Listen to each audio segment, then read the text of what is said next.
y yo creo que ya deberéis estar todos con ganas de empezar. Reitero mi bienvenida a todos y todas, espero que os encontréis bien. Nosotros desde APA estamos trabajando en casa, como entiendo que todos vosotros. Y vamos a dar inicio hoy a este webinar que hemos organizado con la colaboración de Ata Insights, que nos cede su plataforma. Este webinar está englobado dentro de un paquete que hemos llamado Charlas Renovables, para tratar de resaltar algunas de las consecuencias de toda la normativa que estos días se ha publicado a raíz de decretarse el estado de alarma el pasado 14 de marzo por el coronavirus.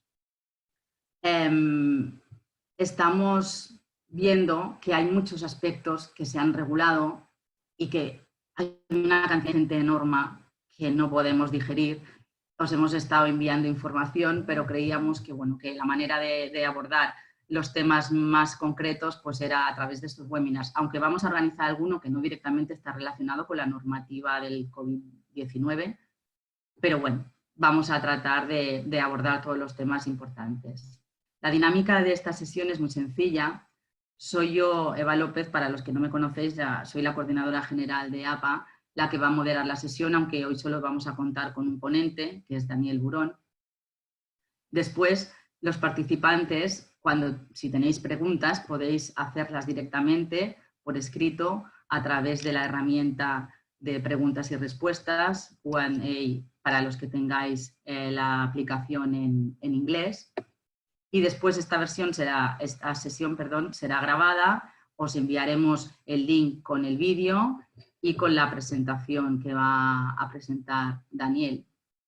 Después de esto, vamos a contestar las preguntas y vamos a dar un poco de luz sobre esta normativa que se ha publicado estos días.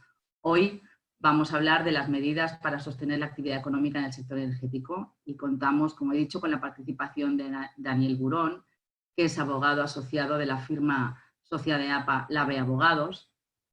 Daniel tiene mucha experiencia profesional, es experto en temas societarios, ha participado en varios asuntos procesales de los más relevantes en España, tanto nacionales e internacionales en los últimos años, en arbitrajes internacionales, en la disolución del Banco Popular, en las tramas Púnica y Gürtel, es experto en temas concursales. Bueno, en definitiva, es un maestro para muchos. Su presentación tendrá dos partes. La primera será unos temas más concretos de los que afectan a todas las empresas, de esta norma que os digo que se ha publicado ahora, y después ya más centrado en los temas del sector energético. Entonces, sin más, Daniel, por favor, gracias y cuando quieras. En primer lugar, buenos días a todos y bienvenidos a esta ponencia. Bueno, en primer lugar, quería comentaros un poco que yo actualmente soy el director del departamento jurídico de Lave Abogados, ¿vale? Este es un despacho que, bueno, se dedica tiene como clientes a múltiples compañías del sector, también de otros sectores, y entre las mismas se encuentra el de energético. Entonces voy a empezar a compartir mi presentación. Yo creo que ya la estáis viendo. Y bueno, como bien decía Eva, voy a comenzar con un poco las medidas genéricas que ha implantado el Gobierno, tanto a partir del día 14 del estado de alarma como anteriormente, en previsión de la situación que se nos venía. ¿Por qué? Porque bueno, las genéricas afectan directamente a todas las compañías, incluido al sector eléctrico, y luego descenderé a lo que son las medidas concretas para el sector energético, que si bien es cierto, no hay demasiadas, pero bueno, hay algunas. También hay medidas que, aunque no se han legislado de forma expresa, están ahí en la legislación previa. Pero bueno, iremos viendo una a una todas esas medidas. Voy a hacerlo de forma somera porque, claro, hay que tener en cuenta que la legislación es ingente. De hecho, el BOE cada día, bueno, es nuestra fuente de inspiración porque sale de todo. De hecho, muchos días incluso la hora buena de consultar el BOE son las 12 de la noche, que es cuando salen las cosas que van diciendo o anunciando durante el día y todo el mundo estamos esperando al BOE para a las 12 de la noche ya ver qué concreta medida, qué es lo que dice el precepto, cómo puede ayudar al cliente con este precepto concreto, etc. Entonces, bueno, voy a comenzar. Bueno, este es el índice, como os he comentado. Vale, en primer lugar, yo creo que resulta importante tener en consideración en la cabeza cada vez que analizamos un concreto paquete legislativo, un BOE, cualquier precepto, cualquier orden, lo que sea, tener en la cabeza siempre 3 premisas, porque si no, ello nos va a impedir entender e interpretar ese concreto precepto y ver cómo podemos ayudar a todos los clientes que nosotros tenemos. En primer lugar, hay que tener en cuenta que es una crisis sin precedentes.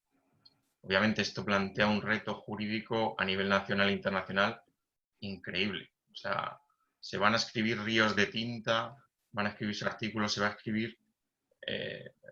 la doctrina va a ser ingente sobre esta materia porque hay opiniones de diversos tipos, es complicado, cada uno tiene en la cabeza unos elementos a tomar en consideración para legislar, otros tienen otros, por lo cual, bueno, estamos en ese momento que hay una confusión, se ha levantado una neblina que poco a poco se tratará de despejar para ver cuál es el camino final, ¿no? De lo que, de la ayuda al empresario, porque al final es lo que se pretende. No se tiene que descartar, y los científicos no lo descartan, que la situación se cronifique. Es decir, que se prolongue de una forma más o menos indefinida con sucesivas oleadas. Esta situación fáctica, ¿qué nos afecta a nivel jurídico? Pues muy sencillo, que estas modificaciones que ahora estamos poniendo sobre la mesa no van a poder ser provisionales. Se va a tener que estructurar de una manera tal que sea más o menos indefinida o que de alguna forma esta legislación vaya atendiendo a las continuas oleadas de contagios o de brotes que vayan viniendo del virus. Y eso tiene que ser algo que todos los juristas debemos tener en la cabeza, porque si no, nos deberían llamar imprudentes a todos a la hora de legislar. También es necesario tomar en consideración que durante el estado de alarma se han conferido amplios poderes a todas las autoridades competentes delegadas para la gestión de la crisis. ¿Esto qué significa? Que dentro de esos amplios poderes es posible que se tomen medidas más drásticas y más restrictivas de la libertad de empresa. Y de una forma bastante sencilla, dado el estado de alarma. Obviamente, todas estas medidas restrictivas que se vayan adoptando en el futuro, en estos próximos días, siempre y en todo caso estarán sometidas a control judicial, siempre. Cualquier actuación de la Administración, tanto por la emisión de normativa como por la vía de hecho, de cualquier punto de vista, va a ser sometida a control judicial, siempre a posteriori. ¿Vale? Entonces eso también hay que tenerlo muy en consideración. Comencemos entonces con las medidas genéricas, ¿vale? Yo voy a plantear en términos esenciales los principales elementos de cada medida. Luego en el turno de preguntas me preguntéis tranquilamente y puedo desarrollar sin ningún problema, ¿vale? Cualquier duda que tengáis más concreta. Pero bueno, las medidas económicas se centran básicamente en 2 reales decretos, el 8/2020 y el 11/2020, ¿vale? Que son las piedras angulares que luego han ido desarrollando todo lo posterior o las premisas generales en las cuales basar esta legislación que tiene como objetivo básicamente tres objetivos, tiene estos 2 reales decretos. Reforzar la protección de trabajadores, familias y colectivos vulnerables, apoyar la actividad productiva con mantenimiento del empleo y apoyar transitoriamente las tensiones de liquidez de las empresas. Claro, aquí a nivel de compañías el principal problema es la liquidez transitoria, que la cesación de actividad produce en cualquier empresa. Pero es que hay un problema agravado de esa iliquidez, que es que muchas de las pólizas o instrumentos financieros que utilizan las compañías para obtener créditos se ven restringidas, porque normalmente esas pólizas o instrumentos financieros siempre introducen o suelen introducir cláusulas en las cuales se establece que para poder seguir dando crédito es necesario que el prestatario o la empresa en cuestión tenga unos determinados ratios o niveles financieros. por debajo de los cuales o se cierra el crédito o se produce una consecuencia más grave, que es el vencimiento anticipado de todo lo debido hasta la fecha. Entonces, claro, la liquidez es una de las claves para afrontar esta situación para todas las compañías. ¿Qué medidas se han adoptado de forma exclusiva sobre la liquidez? La línea de avales por parte del Estado, de hasta 100.000 millones de euros, que son avales de hasta 5 años para cubrir financiación y renovaciones posteriores al 17 de marzo, ¿vale? Hasta 50 millones de euros de esa financiación se autorizarán. Espera, voy a pasar. Disculpar que no había pasado el PowerPoint. De esta línea de avales, hasta 50 millones de euros se autorizarán si las políticas de riesgo de la entidad financiera en cuestión lo aprueban. Por encima de esos 50 millones de euros es necesario un análisis previo del Instituto de Crédito Oficial del ICO para que se pueda otorgar, ¿vale? Dichos avales de garantía del Estado no son gratuitos. Se aplica una escala, hay una escala en el Real Decreto de puntos básicos, ¿vale? Y en función de esos puntos básicos que tenga la determinada operación financiera en cuestión, habrá un cobro. Yo os pongo un ejemplo, porque la verdad que es una escala un tanto compleja. Pero, por ejemplo, para una financiación de 1,5 millones de euros son 20 puntos básicos. Ello supone un 0,2% del total avalado, ¿vale? de la financiación. Y bueno, además hay una comisión adicional de gestión y administración del 0,05%. Claro, desde el punto de vista de las entidades financieras, que también hay que pensar en ellas en el sentido para que aumenten el grifo de la liquidez, se trata de avales que se llaman pari passu, es decir, se comparte el riesgo entre el Estado y la entidad financiera, con lo cual la pérdida generada por un eventual impago se comparte entre la entidad financiera y el Estado. ¿Qué sucede?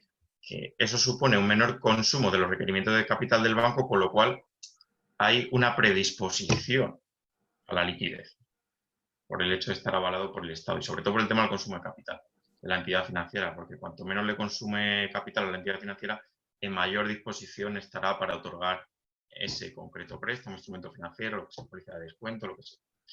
La cobertura de los avales en sí, pues oscilaría entre un 60 y un 80% en cada operación. Por ejemplo, los créditos concedidos a autónomos y pymes en un 80% y el resto de empresas del 70%. Y el resto de empresas del 70% y del 60% para el resto de renovaciones de préstamos. ¿Cuántos de esos 100.000 millones de euros, cuántos paquetes o tramos se han puesto a disposición sobre la mesa? Pues el primer tramo son 20.000 millones de euros y este se puede consumir hasta el 30 de abril. Quedan ya pocos días para consumir este.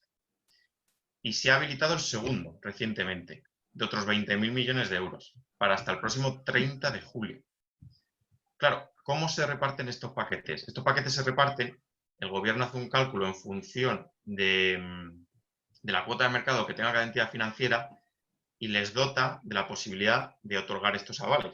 ¿Qué pasa? Que cuando una entidad financiera ya ha agotado todos los avales que podía conceder, si otra entidad financiera les sobra esos avales, antes de esas fechas se los pueden traspasar entre ellas, para que al final pues, no haya una entidad financiera que les sobren avales por otorgar, que siempre se aproveche el producto financiero en su integridad. Bien, eso en cuanto a los avales. Luego, el Instituto de Crédito Oficial, ¿vale? Se ha incrementado la capacidad de su endeudamiento neto, con la misma finalidad, otorgar financiación a través del ICO, ¿vale? En un total de 10.000 millones de euros, ¿vale? En el mismo sentido, simplemente es aumentar el endeudamiento neto para que pueda seguir otorgando liquidez, ¿vale? La tercera medida es que se ha habilitado un sistema de moratoria en los préstamos o créditos garantizados con hipoteca inmobiliaria, pero cuando hayan sido destinados o se destinen a la adquisición de inmuebles afectos a la actividad económica que desarrollen empresarios y profesionales, ¿vale? Siempre y cuando estos, los que lo soliciten, sufran una pérdida sustancial en sus ingresos de al menos un 40%. ¿vale? Esto también resulta aplicable a fiadores y avalistas, ¿vale? Esto es bastante interesante porque recordemos que en multitud de casos en nuestro sistema financiero la empresa persona jurídica y la deuda de la empresa persona jurídica muchas veces está avalada o fiada por el administrador único, ¿no? Que al final es el dueño de la empresa en cuestión. Con lo cual, arrastrar todo este beneficio no solo al prestatario principal, sino al avalista fiador es necesario. Por otro lado, el Banco Central Europeo sacó una recomendación recientemente que establece que o recomienda a las entidades de crédito que no repartan dividendos este año. Claro, estamos ante una mera recomendación. Veremos la impronta que tiene cuando las entidades financieras en cuestión tengan que repartir dividendos. También recomienda, y esto sería esencial, relajar los requerimientos de capital de todas las entidades financieras. Claro, estamos en lo mismo. Si hay menos requerimiento de consumo de capital, siempre hay una mayor predisposición a otorgar liquidez a la empresa, que es lo que se necesita en estos momentos. También se ha sacado una línea extraordinaria de cobertura aseguradora, ¿vale? Por parte del CESCE, ¿vale? Que es la Compañía Española de Seguros de Crédito a la Exportación, durante un plazo máximo de 6 meses a contar desde el 18 de marzo, y se ha incrementado esta línea extraordinaria, son 2.000 millones de euros, para otorgar cobertura aseguradora con cargo al Fondo de Reserva de los Riesgos de Internacionalización. Vale. Continúo. Luego ha habido otra medida que es el aplazamiento extraordinario del calendario de reembolso en préstamos concedidos por la Secretaría General de Industria y de la pequeña y mediana empresa. ¿Vale? Es un aplazamiento de todos estos préstamos concedidos, tanto del pago del principal como de los intereses de la anualidad en curso, siempre que el préstamo tenga un vencimiento inferior a 6 meses desde el 12 de marzo. Para ello, bueno, habrá que acreditar que a consecuencia del COVID-19, pues ello haya originado periodos de inactividad, reducción de las ventas, interrupción del suministro en la cadena de valor, que dificulte o impida atender el pago. Obviamente, como siempre en todos los supuestos o en todos los trámites administrativos que veremos, pues siempre será necesario acreditar de forma pormenorizada todo esto que se alega para acceder a esa ayuda. ¿Vale? Ese es el primer bloque de premisas esenciales en cuanto a la liquidez. Ahora hay un segundo bloque que se refiere al funcionamiento de las empresas, porque claro, después de la liquidez está cómo vamos a seguir trabajando o cómo van a seguir funcionando las empresas en este sector. Vale. Primero, en cuanto al órgano de administración y demás comisiones, tanto delegadas, obligatorias y voluntarias. Las reuniones del órgano de administración podrán celebrarse por videoconferencia o por conferencia telefónica múltiple. ¿Vale? En tal sentido, los acuerdos del órgano de administración y demás comisiones podrán adoptarse por escrito y sin sesión si lo decide el presidente del Consejo o lo solicitan 2 de sus miembros.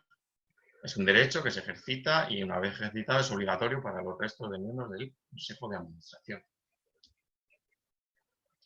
Las juntas generales podrán celebrarse por videoconferencia o de forma telefónica múltiple.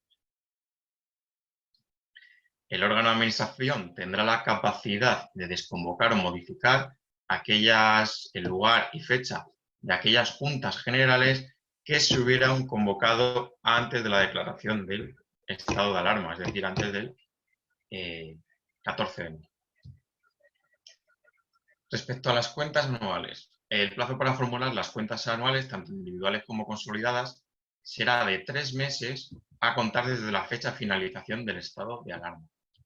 Y el plazo para que la Junta General se reúna para aprobar esas cuentas es de 3 meses desde que se realice esa formulación. O sea que al final tienes 6 meses desde que termine el estado de alarma para formular y aprobar cuentas.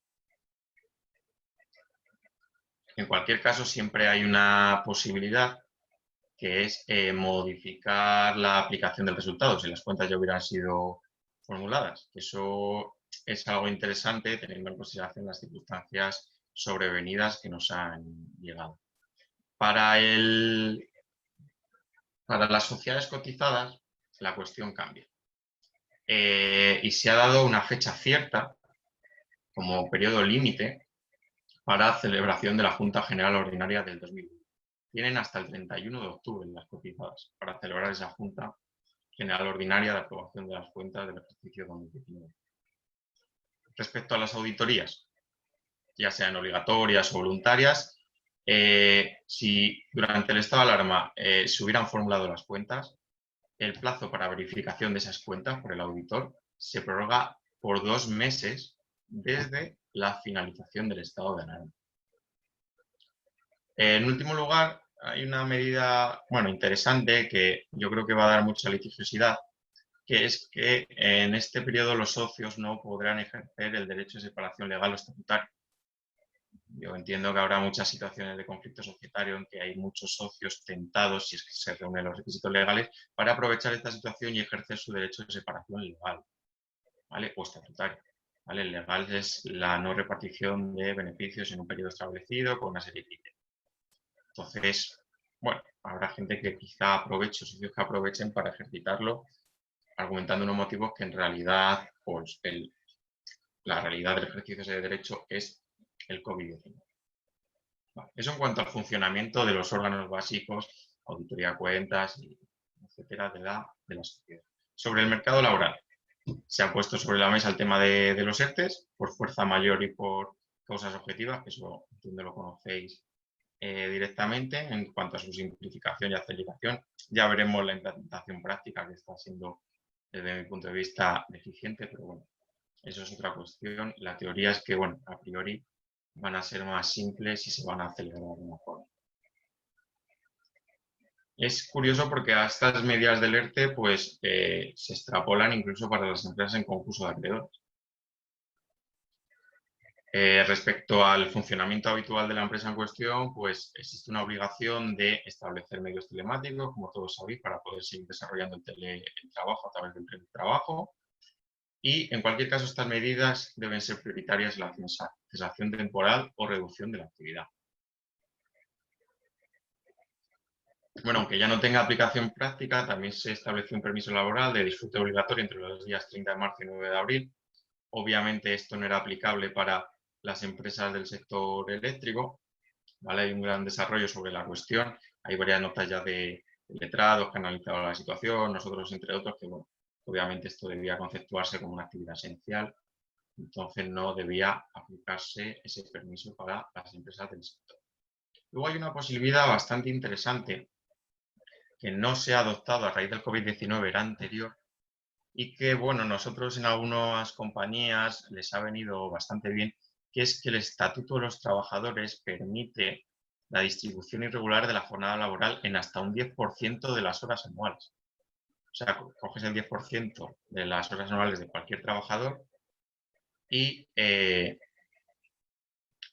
un segundo.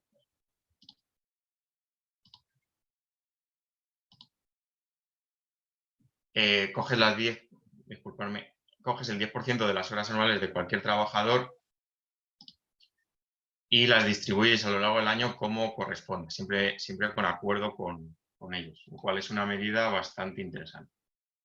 Vale, Agencia Tributaria y Seguridad Social. La Seguridad Social podrá otorgar moratorias sin intereses de 6 meses con unos intereses del 0,5% a empresas y autónomos en las cotizaciones sociales y conceptos de recaudación conjunta entre abril y junio de 2020. ¿Vale? En tal sentido, para desarrollar de alguna forma efectiva esta medida, se ha dictado una resolución, la de 6 de abril de 2020, que lo que hace es reparte las competencias entre los diferentes estratos de la Seguridad Social para otorgar ese aplazamiento, ¿vale? En función del importe sobre el que se solicite el aplazamiento. ¿Para qué? Para que haya los estratos más inferiores tengan competencia para poder otorgar ese aplazamiento y no tenga que al final decidir el estrato superior, y que siempre hay una dilación en el tiempo, ¿no? Esto es lo que venía ocurriendo. Respecto a la deuda tributaria, igualmente, aplazamientos de hasta 30.000 euros para empresas con un volumen de facturación no superior a 6 millones de euros, con un aplazamiento de 6 meses y sin intereses de demora. Por otro lado, los impuestos de competencia del Estado, esta es la medida que salió ayer, si no me equivoco, sí, fue ayer. Los plazos de presentación e ingreso de las declaraciones y liquidaciones de aquellos obligados con un volumen de facturación no superior a 600.000 euros en el año 2019 y con vencimiento desde el 14 de abril se extenderá ese vencimiento de autoliquidación hasta el 20 de mayo, pero será hasta el 15 de mayo si se opta por la domiciliación bancaria. Por lo cual vemos ahí una medida de poco burbuja financiera sobre la cuestión. Vale. Sobre los procedimientos judiciales de las empresas. El deudor que se encuentre en estado de insolvencia durante el estado de alarma no tendrá la obligación legal de solicitar el concurso. Una vez termine el estado de alarma, tendrá 2 meses, que es el plazo legal general establecido en la ley concursal, para solicitar, si se encontrase en insolvencia, esa declaración de concurso de acreedores. Responsabilidad patrimonial del Estado. A ver, esta es una cuestión esencial que plantea muchos interrogantes. Daniel, perdona, las transparencias las vas... Ay, perdona, es que es que se quedan ahí... Disculpe, es que las paso yo, pero tienes toda la razón, perdón. Es que me lío a hablar y me despisto. Vale. Perdona. Responsabilidad patrimonial del Estado. ¿Vale? Esta es una cuestión esencial que generará ríos de tinta y ya está puesto encima de la mesa por los principales despachos. Yo hablo con muchos compañeros. Es un tema técnicamente muy complejo, ¿vale? Pero yo estoy convencido que habrá muchas empresas que lo tratarán. O sea, esto es como todo. Cualquier controversia que se pone encima de la mesa, siempre hay alguno que lo inicia y ello genera una doctrina jurisprudencial sobre cómo aplicarlo al caso concreto. La responsabilidad patrimonial del Estado se basa en un funcionamiento anormal de los servicios que está obligado a prestar como Estado. Entonces, claro, en estas circunstancias, con carácter general, los particulares podrán plantear reclamaciones de responsabilidad patrimonial de la Administración por los daños y perjuicios que les haya causado las medidas que haya adoptado el Estado como consecuencia del COVID-19 cuando suponga un sacrificio o perjuicio singular e individualizable y no sea por causas imputables al particular. Esta es la premisa general. Es un tema casuístico de ligar directamente una medida del Estado por un daño que me ha producido y entre medias una obligación legal de que algo así no ocurriese. Y por otro lado, que el Estado, que seguramente alegue fuerza mayor en cuanto a la responsabilidad patrimonial, o serán sus principales motivos para defenderse sobre esa cuestión, no se pruebe que fuese una causa de fuerza mayor. Desde mi punto de vista y a priori a nivel jurídico, yo entiendo que la clave va a estar en si el Estado debió o no debió adelantar las medidas de confinamiento que ahora estamos viviendo. Yo sé que es un tema muy polémico, surgen muchas controversias, creo que la clave es esa. Cuestión distinta es lo que vayan opinando los jueces y cómo lo orienten cómo lo enfoquen los profesionales, pero bueno, yo creo que la clave está ahí. Si el Estado debió o no adelantar las medidas de confinamiento. Y si, en el caso de que las hubiera adelantado, ¿cuál sería el panorama empresarial en la actualidad? Yo creo que esos son los 2 puntos clave para poder dilucidar estas controversias que a buen seguro se van a poner sobre la mesa porque los principales despachos ya están hablando sobre el tema, ya están aconsejando a sus clientes y nosotros, como es obvio, pues también lo estamos preparando. Por otro lado, bueno, hay una suspensión de plazos en lo que respecta a la prescripción y caducidad de cualquier acción o derecho que la empresa debiera ejercitar. Bien, eso en cuanto a procedimientos judiciales. Medidas que, bueno, yo un poco englobo en la protección de las empresas, ¿vale? Restricciones a las inversiones extranjeras. El Gobierno ha introducido un mecanismo de control de determinadas inversiones realizadas por no residentes en la Unión Europea y no residentes de la Asociación Europea de Libre Comercio. ¿Por qué se adoptan estas medidas? Pues ante la amenaza que existe ya contra empresas cotizadas o no cotizadas para adquirirlas en tiempos de crisis a precio de derribo. No es la primera vez que de forma masiva, se atacan a las empresas españolas de esta forma. Esta normativa se aplica únicamente a aquellas inversiones superiores al 1.000.000 de euros y a aquellas en virtud de las cuales el inversor extranjero pase a ostentar una participación igual o superior al 10% del capital social de una sociedad española o en virtud de las cuales el inversor extranjero participe de forma efectiva en la gestión o control de una sociedad española. En cuanto al objeto, se aplica a empresas que desarrollen determinadas actividades esenciales, como por ejemplo, hay una lista en la normativa bastante amplia, pero bueno, en definitiva, energía, transporte, aguas, medios de comunicación, o sea, aquello que se considere como infraestructuras críticas. El procedimiento de autorización está pendiente de desarrollo reglamentario. Todavía no tenemos ninguna orden o real decreto o ningún instrumento legislativo que nos permita ver cómo se desarrolla este procedimiento. Pero hasta el momento se ha establecido un procedimiento simplificado, con un plazo de resolución de 30 días desde que se solicita y con un silencio administrativo negativo. Es decir, que si no hay pronunciamiento de la Administración se entienden desestimadas lo que se solicita por el administrador. Las consecuencias del incumplimiento de esta normativa, la verdad que son muy duras, porque si se detecta ese incumplimiento, ello dará lugar a que la inversión carezca de validez y de efectos jurídicos, en tanto en cuanto no se produzca su legalización a través del procedimiento administrativo correspondiente, además de las sanciones o penas que ello se pudieran derivar. En relación con esta cuestión, ahí es necesario manifestar en lo que respecta al control de las empresas.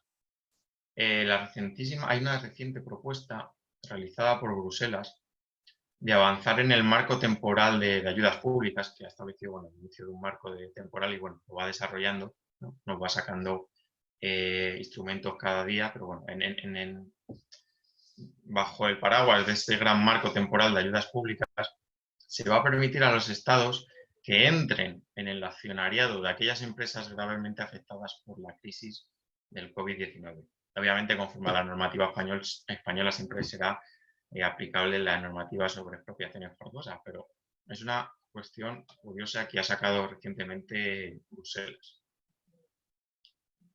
Por otro lado, y en último término, para evitar la especulación, pues hay una prohibición de la Constitución o incremento de posiciones cortas, lo que habitualmente se denomina operar en corto, ¿no? La CNMV ya prácticamente al inicio del estado de alarma sacó esta disposición y es muy probable que se prorrogue porque es necesario. O sea, en estos tiempos quizás evitar una especulación masiva pues es esencial para evitar que se utilice esta desgracia que estamos sufriendo para especular en el mercado. Esto en cuanto a las medidas genéricas. Yo por mi parte tengo muchas críticas a esta normativa, creo que se podría haber avanzado mucho más, pero bueno, como esto es una cuestión un tanto abierta, que cada uno tendrá su opinión como es lógico y normal, pero ya hay un tema que sí echo muchísimo de menos y que lo veo esencial, que es qué pasa con los contratos de tracto sucesivo. No ha habido una regulación, no se ha establecido nada. Únicamente en materia de consumidores y colectivos vulnerables, pero en materia empresarial no tenemos nada sobre los contratos de tracto sucesivo, que son aquellos, como bien sabréis, que las prestaciones de ambas partes se van devengando a lo largo del tiempo y que son la inmensa mayoría de los contratos empresariales de nuestro país y del mundo. ¿Qué tenemos los juristas para abordar estas situaciones? Bueno, básicamente tenemos la doctrina de la exención de responsabilidad por causa de fuerza mayor, es decir, que alguien te reclame algo bajo el paraguas de ese contrato de tracto sucesivo y tú indiques que no se puede cumplir por causas de fuerza mayor y ello, según el Código Civil, te exime de responsabilidad. Y por otro lado tenemos la famosa rebus in stantibus, ¿vale? Que es una doctrina que básicamente lo que establece es que en supuestos o en relaciones contractuales en las que haya una modificación esencial del contexto, de las premisas básicas en virtud de las cuales se desarrolló ese concreto contrato, pues la consecuencia jurídica de esos hechos sobrevenidos que ha alterado de forma esencial la justicia del contrato, pues ello suponga una modificación. Para que os hagáis un ejemplo, yo en su momento llevé muchos pleitos para grandes cadenas hoteleras y en estos supuestos lo que ocurría es que se establecía un contrato de alquiler con un hotel entero y justo al año venía la crisis económica del 2008. Bueno, pues esa fue la causa, para que os hagáis una idea, de modular ese alquiler. En el sentido de, yo he pactado un contrato con esta renta, ha venido una crisis de magnitudes impredecibles y hay que modular la renta, ¿vale? Eran pleitos muy complejos. Si bien en un primer momento los jueces eran bastante tendentes a dar la razón al que alegaba esta causa y pedía la moderación, luego, bueno, como todas estas muchas veces instituciones jurídicas, cuando saltan sobre la mesa parece que se ponen de moda y luego ya van bajando y ya al final no estuvo tan de moda. Pero ahora parece que, derivado de esta situación, pues volverá. Y una última cuestión en cuanto a las medidas genéricas. Va a ser necesario, y yo creo que los juristas vamos a tener que trabajar en ello, en elaborar a la hora de la contratación las cláusulas MAC y las cláusulas MAE. Las cláusulas MAC y las cláusulas MAE son las cuales, en virtud de las cuales en la relación contractual se establecen precisamente estos supuestos. ¿Vale? Eso va a ser necesario en el sentido de nosotros partes, si ocurre otro COVID-19 o algo similar, ¿qué ocurrirá? Para que de esta forma está predefinido y no hay litigiosidad. ¿Vale? Y eso se ha dado a llamar, que en muchos países está desarrollado, no tanto en España, las cláusulas MAC y MAE. En Estados Unidos esto es casi norma común. Eso genérico. Entramos ya en el sector energético. Creo que me he retrasado mucho y me he enrollado Sí, un poco. demasiado. Un poco, Un ¿no? poco. Pero Hay nada, pero unas es que, cuantas. claro, es complicado explicar todo esto en tan poco tiempo. Muy complicado porque son muchas medidas y no me quiero saltar y me he dejado muchas por el camino. Pero es que, Sí, claro, lo voy a intentar ir entiendo. rápido con esto y... Perdona, Daniel, es que yo lo entiendo y además como estás como solo, ¿eh? ante que no ves ni las reacciones ni nada, entonces es complicado, pero sí que hay algunas preguntas y entonces, bueno, pues a ver si a -10 o así te daré Vale. un toque para que podamos... Venga, yo me voy mirando el reloj y a -10 cortos. Bueno, Voy a si no intentar darlo en volveré... 10 minutos lo que queda. Es que Si además no, me quedan las del sector eléctrico, que es lo peor sí, de que todo. son las que un poco queríamos ir Energético. más por eso. Gracias, Daniel. Vale, pues disculpadme, voy a intentar hacer las del sector energético de forma más rápida, pero bueno, en puridad y en términos generales, en el sector energético lo que ha ocurrido es que no hay medidas como tal de sostenimiento, lo que hay es la obligación de prestar el servicio en determinadas condiciones unido a una eventual compensación. ¿Vale? Perdona, Daniel, Sí, pasa la transparencia, por favor. sí, perdón. Gracias. Entonces, lo que ha variado efectivamente es, vamos, lo que se ha implantado sencillamente es limitaciones o obligaciones sobre cómo prestar el servicio unido a una eventual compensación. Vale, lo voy a pasar un poco rápido porque más o menos imagino que lo sabréis. ¿Vale? La primera es la prohibición de suspensión de suministro de electricidad, gas natural y agua.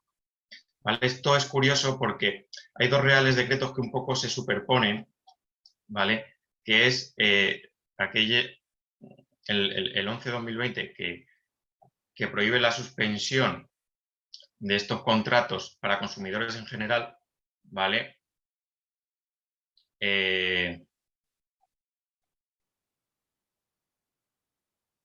Y entonces el gobierno estima que las pérdidas derivadas de esta prohibición al sector, que esto es lo particularmente relevante, voy a saltar un poco el término jurídico porque si no, no me da tiempo. Voy un poco a las medidas más fácticas y más interesantes fuera de la normativa que imagino que ya sabréis. El gobierno estima en 7,2 millones de euros para las comercializadoras el importe por impagos derivados de esta medida de prohibición de suspensión. ¿Vale? ¿Y cómo realiza este cálculo? Porque la verdad para mí era sorprendente. Pues toma como referencia lo sucedido en los años de crisis económicas, cuando entre el 2011 y 2013 se suspendieron unos 100.000 suministros eléctricos al mes, 1,2 millones al año. Un 90% correspondientes al sector doméstico y con un consumo medio de 40 euros. ¿Vale? Eso en cuanto a los consumidores en general. En cuanto a los consumidores vulnerables, también se establece la prohibición, por eso digo que hay un solapamiento entre los dos reales decretos, uno habla de consumidores en general y otro de consumidores vulnerables, pero bueno, en cualquiera de los dos casos, desde mi punto de vista, simplemente se refiere a la celeridad en la adopción de medidas, ¿no? Que se han superpuesto ambas legislaciones. En materia también de carburantes y combustibles en estaciones de servicio y costes marítimos ha ocurrido lo mismo, la prohibición de suspensión del servicio. Eso en cuanto a la prohibición de suspensión. Luego hay una flexibilización en materia de suministro para autónomos en contratos de electricidad y gas natural, ¿vale? Esto básicamente es modificar o adecuar el contrato a las nuevas circunstancias sin penalización alguna por parte del consumidor y una vez transcurra el estado de alarma podrán solicitar su reactivación. Aquí viene la clave de esta medida de modificación para autónomos, que es que como compensación de lo anterior el Gobierno en las leyes de presupuestos generales del Estado que se aprueben se dotará un crédito en la sección presupuestaria del Ministerio para la Transición Ecológica y el Reto Demográfico por el importe equivalente a la reducción de ingresos para el sistema eléctrico. Es decir, el Gobierno se compromete a resarcir al sector por esta concreta medida. Según fuentes no oficiales, el Gobierno ha estimado en 37,2 millones de euros al mes el daño que esto produce al sector. Esta estimación del Gobierno es vinculante si luego se judicializa la cuestión y en la Ley de Presupuestos Generales del Estado se establece una partida presupuestaria inferior a este importe. No es vinculante. No es vinculante para el Gobierno. Pero es una base si el día de mañana se quiere interponer una futura reclamación para decir, en virtud de la doctrina, la confianza, la legítima confianza, que es una doctrina jurisprudencial que vincula a las administraciones públicas, en virtud de esa doctrina se podría utilizar este criterio para establecer que la partida presupuestaria no era suficiente de conformidad con las predicciones del propio Gobierno. Estos 37,2 millones de euros se derivan o se desglosan en dos. 25,7 millones para el sector de la electricidad, por una rebaja de potencia del 50% sobre prácticamente 1 millón de beneficiarios, que son lo que calcula el Gobierno. Y el resto, 11,5 millones de euros, para el sector gasista, ¿vale? Con unas previsiones de 39.600 beneficiarios y una baja de potencia del 50%. Yo, sinceramente, creo que estas previsiones se quedan muy cortas. Luego viene la suspensión de facturas de electricidad, gas natural y productos derivados del petróleo, ¿vale? Para autónomos y pymes. En estos casos, las comercializadoras quedarán eximidas de la obligación de abonar el peaje de acceso a las redes de transporte y distribución.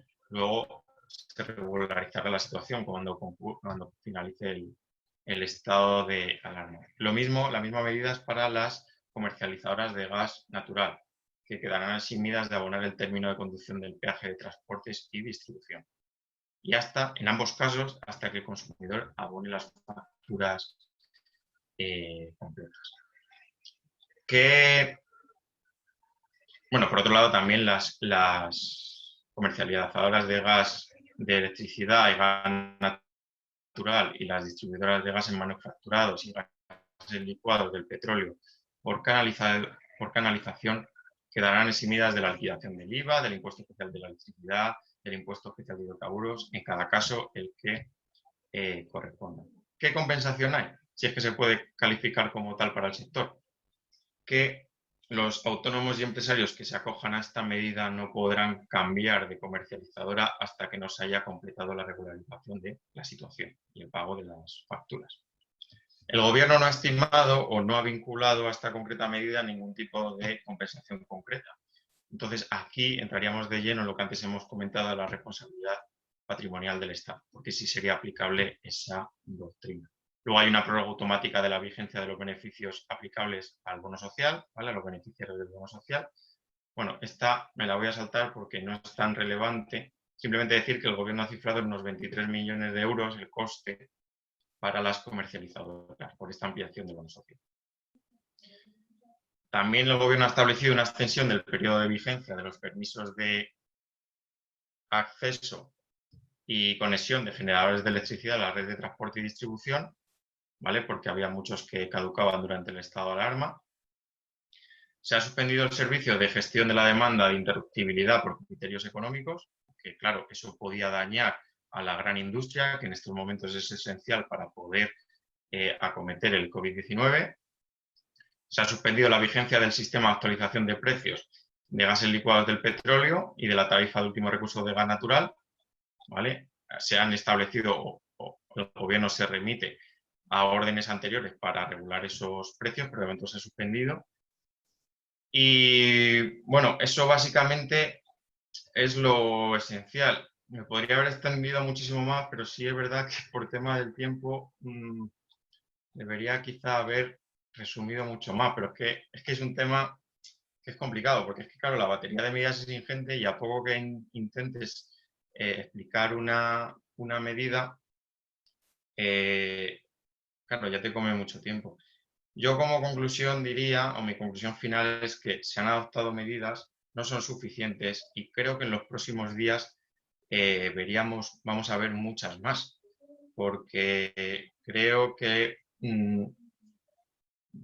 la premura de la situación ha imposibilitado que se adopten medidas de fondo, que yo creo que todavía no están por llevar. Lamento un poco que haya tenido que ir tan rápido, pero es que sinceramente, es que me resultaba materialmente imposible explicar todo esto en este tiempo. Y nada, muchas gracias por asistir y bueno, ahora a ver si os puedo responder las preguntas. Gracias, Daniel. La verdad es que sí, que condensar en una hora estas cosas con la dispersidad de temas que ha habido, yo entiendo que has hecho un gran esfuerzo.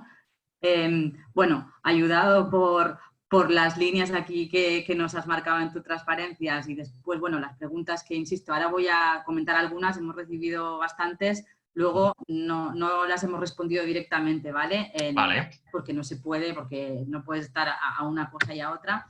Voy a formularte algunas que creo yo que son interesantes y después, lo dicho, a los que se han identificado y si a algunos les conozco, a otros no, si no, pues las preguntáis otra vez por correo electrónico, ¿vale? Por ejemplo, o sea, nos estaba preguntando uno de nuestros oyentes, ¿puede una persona jurídica solicitar la moratoria en el pago de un préstamo hipotecario que financie la compra de un inmueble afecto a una actividad empresarial?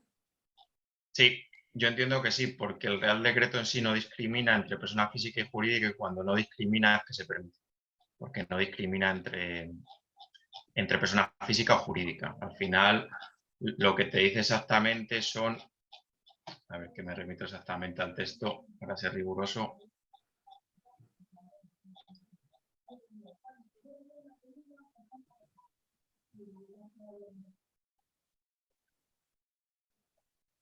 Dice empresarios y profesionales, y el empresario, según el Código de Comercio, puede desarrollar su actividad como persona física o jurídica, con lo cual yo entiendo que sí. Vale. Luego nos dicen también, por ejemplo, ¿se sabe si las empresas que optan a créditos ICO estarán condicionadas a no repartir dividendos? Por ejemplo, en la línea del CESTE, ¿cómo se articula? ¿Con avales técnicos, financieros? Vale, la primera cuestión, no hay una obligación, o yo las que he visto, no hay una obligación de no repartir dividendos, ¿vale? Esa obligación no existe. Y por otro lado, la segunda parte de la pregunta, ¿cuál era? Sí, la línea extra del CESTE, ¿cómo se Sí. articula?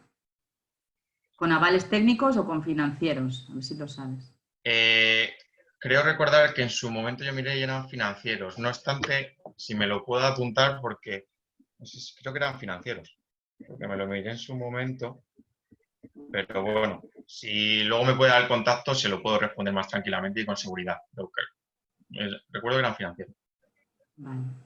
Por ejemplo, nos preguntan, ¿cuál es la obligación concreta del Gobierno en lo que respecta a dotar una partida presupuestaria para resarcir al sector energético?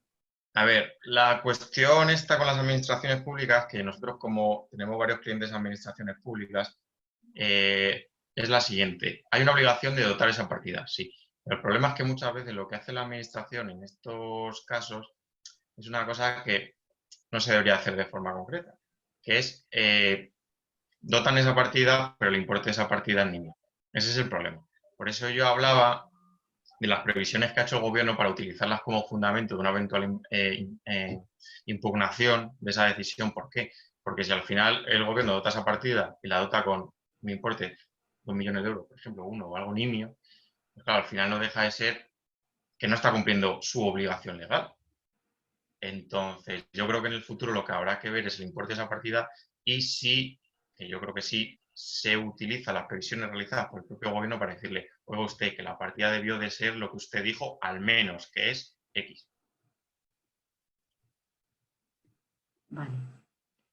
Luego, nos decía otro oyente, nos está preguntando, dice, a ver, ¿cómo, esto es una pregunta así como muy amplia, ¿cómo pueden verse afectados los nuevos proyectos de instalación de plantas renovables? ¿En qué sentido? O sea, claro, ¿en qué Claro, sentido? a ver, es muy Es amplia. Con que, estas es medidas, que, claro, eso, ¿cómo pueden? A ver, en cuanto a la posibilidad de seguir desarrollando esos proyectos, sí le puedo decir que se establecen como esenciales. O sea, no solo se establece como esencial lo que es la actividad en sí, sino el desarrollo de proyectos nuevos, ¿vale? Siempre y cuando se justifique que la paralización de esos proyectos podría suponer un daño irreparable. En cuanto al desarrollo, ¿vale? En cuanto a seguir, o sea, en el estado de alarma, seguir con esa actividad. Eso no habría problema para seguir desarrollando. En cuanto al resto de efectos, pues un poco la normativa que, vamos, las premisas que yo he ido sentando en esta ponencia, me refiero, que la afectación de ese proyecto es igual que la afectación a todas las empresas. Pero en lo que es desarrollar ese proyecto, se puede seguir perfectamente desarrollando. No hay ningún problema. De hecho, hay criterios ya jurídicos. Yo he visto un par de informes, no creo que era de URIA, que establecían que los proyectos se podían seguir desarrollando. Vale. Otra cuestión que nos plantean es, dice, si una empresa que estuviera inmersa en el periodo del artículo 5 bis, ¿se prorrogaría ese plazo al empezar el estado de alarma? Si hay la... Sí, ¿vale? O sea, en teoría, o sea, los 4 meses que marca el 5 bis, ¿vale? Se entenderían prorrogados. Por ejemplo, si te quedan otros 2 meses, pues una vez termines el plazo, tendrías los otros 2 meses que marca la ley y luego ya tendrías que presentar concurso. ¿Vale? Entonces, sí. Desde mi punto de vista hay una suspensión de ese plazo, porque el Real Decreto que regula el estado de alarma habla de la suspensión de todos los plazos procesales. Y el 5 bis, o los 4 meses que marca la ley, es un plazo procesal, entonces se suspende. Y, y otra cuestión, dice, ¿cuál crees que podrían ser las medidas de fondo esas que prevés a corto plazo? O sea, que han quedado ahí pendientes. O sea, no A sé. ver, claro, es muy complicado. Yo que preveo más liquidez. O sea, que se machaque el tema de la liquidez, que para mí se ha quedado corto, muy corto. Fuera de eso, hombre, yo creo que el tema de los contratos de tracto sucesivo algo tienen que hacer. ¿Por qué? Por una cuestión muy sencilla.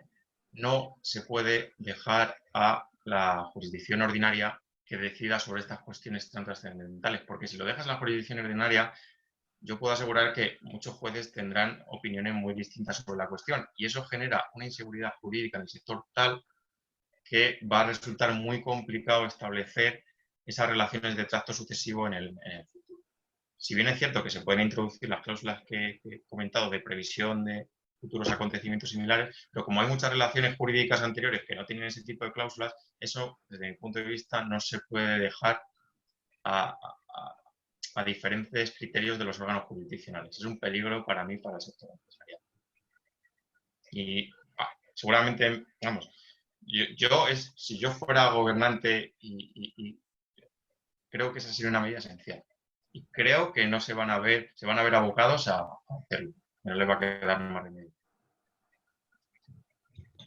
Otra cuestión un poco de societario nos dicen respecto a la legalización de los libros, con fecha límite hasta finales de abril.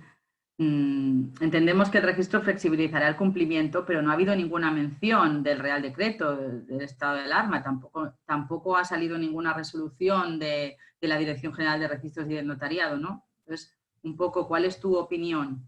Es cierto que no ha salido nada, es cierto que los libros es algo diferente a las cuentas anuales, Pero yo, sinceramente, si pudiera el 30 de abril, que es el periodo límite, lo presentaría. Si no, para mí el argumento es que, como por analogía a la previsión de las cuentas anuales hay una prórroga, ello se debe aplicar también a los libros de contabilidad, porque en la premisa que basa la prórroga de las cuentas anuales es perfectamente extrapolable a los libros oficiales de contabilidad.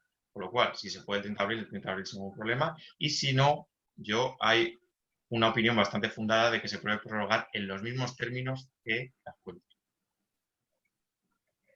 Hablando de las sociedades, nos preguntan también que nos pareció entender, y yo ahora no estoy segura, que no hay ninguna restricción a una inversión extranjera si es inferior a 1 millón de euros. ¿Eso es así? Claro, de conformidad con la normativa es así, es por inversiones de 1 millón de euros. O sea, lo que trata esto de impedir es que haya inversiones para especular en empresas importantes o grandes. Por eso establecieron el importe de 1 millón de euros, porque por debajo de 1 millón de euros en empresas importantes es complicado llegar al control de la sociedad. Una pregunta ya más concreta de nuestro sector, ¿no? Que dice, si crees que con toda esta normativa se van a ver afectadas las retribuciones de las plantas, las que estaban primadas con el decreto 413 y el decreto 661. Yo creo que sí, pero va a ser a un plazo medio o largo. ¿Por qué? Porque el gobierno creo que todavía no ha tenido margen o tiempo para descender ahí, pero tarde o temprano descenderá y afectará. No sé en qué medida, pero yo tengo claro que afectará, como afectará a muchos otros sectores y Ya. muchos otros ámbitos, pero todavía no ha habido tiempo para ir a algo así. Si se analiza la normativa, o sea, hay un pozo ahí que siempre ves que es huele a ir al incendio del momento. Entonces, están en eso y ese no es el incendio del momento. Desde mi punto de vista, opinión personal de alguien que se lee los BOEs y la apariencia que le da es esa. Pero bueno, como todo, cada uno tendrá su opinión. Bueno, hay algunas preguntas más. Por ejemplo, tenía una última. Bueno, hay más, pero es que algunas están incluso relacionadas con temas que vamos a abordar los próximos días. Por ejemplo, hay algunas sobre temas de coeficiente de cobertura y tal, que creo que ahora no, aunque te puedo abordar ahora con 1000 preguntas, vamos a montar otros webinars en las que podremos dar respuesta. También el tema antes que enunciabas con el tema de los contratos, de trato sucesivo, etcétera, las cláusulas de fuerza mayor, rebus instantibus, esto vamos a hacer una jornada próximamente. Entonces, yo creo que estas cosas vamos a tener que ir dosificándolas, ¿no? Una última cuestión que tengo es ¿cómo se puede realizar ese control jurisdiccional a posteriori de los actos que tomen las autoridades en una situación como esta? Bueno, básicamente lo que se va a hacer, cualquier acto administrativo se manifieste de forma escrita o de forma oral o por la vía de hecho, o cualquier actuación concreta que haya en la administración, siempre es impugnable ante los órganos judiciales. Entonces, yo creo que eso teniendo en consideración que ahora los plazos están suspendidos para ejercitar esas acciones, yo creo que cuando termine el estado de alarma, va a haber mucha litigiosidad por cada acto o orden o cualquier actuación que haya realizado tanto el gobierno como comunidades autónomas, como entidades locales, hablo de las 3 administraciones clásicas. Entonces, siempre se va a poder controlar y creo que se va a controlar porque hay muchos despachos abogados, hay muchos importantes despachos, el otro día estoy hablando con compañeros y están un poco, sus clientes están enfocando un poco su situación aparte de tratar de evitar el impacto del COVID en esta materia, ¿no? Que es un poco que un juez controle cómo se hicieron las cosas. Vale. Bueno, yo ya te digo, hay más preguntas, pero creo que vamos a ceñirnos un poco a nuestras previsiones y como hemos dicho antes, las preguntas las quedarán registradas. Los que vean que quieren mayor abundamiento en las respuestas, por favor dirigirnos un correo electrónico a apa@apa.es o al mío personal evalopez@apa.es y desde allí trataremos de dar a las que se han quedado ahí pendientes, ¿no? Esperamos que os haya resultado de interés esta charla, que haya sido provechosa. Gracias, Daniel, por tu tiempo, Vosotros. por el esfuerzo de síntesis, que no ha sido fácil. Yo siento eso, la verdad, me ha costado. No pasa nada, tendremos ocasión. Cuando miraba el reloj... Claro, tendremos ocasión de, seguro que en esas jornadas presenciales que podamos reanudar, de volver a retomar y a examinar estos temas, de las consecuencias que nos han ido creando. Os recordamos que hay otras charlas renovables previstas. La próxima es el miércoles 22 de abril sobre nuevos códigos de red. La siguiente el jueves 23 de abril sobre contratos del sector energético y modificaciones, como decíamos, por causas de fuerza mayor. Toda esta información de cómo conectaros a estos webinars lo podéis encontrar en la web de APA, en comunicación dentro de eventos, y allí pues pincháis y os daremos los links para contactar. Y nada más, nosotros desde APA Renovables pues seguimos trabajando por el sector, para nuestros socios, para los que no son nuestros socios y que esperamos que algún día lo sean. Podéis solicitarnos información si queréis formar parte de APA. Y nada, desearos a todos mucha salud y cuidaos, y nos vemos en la próxima sesión.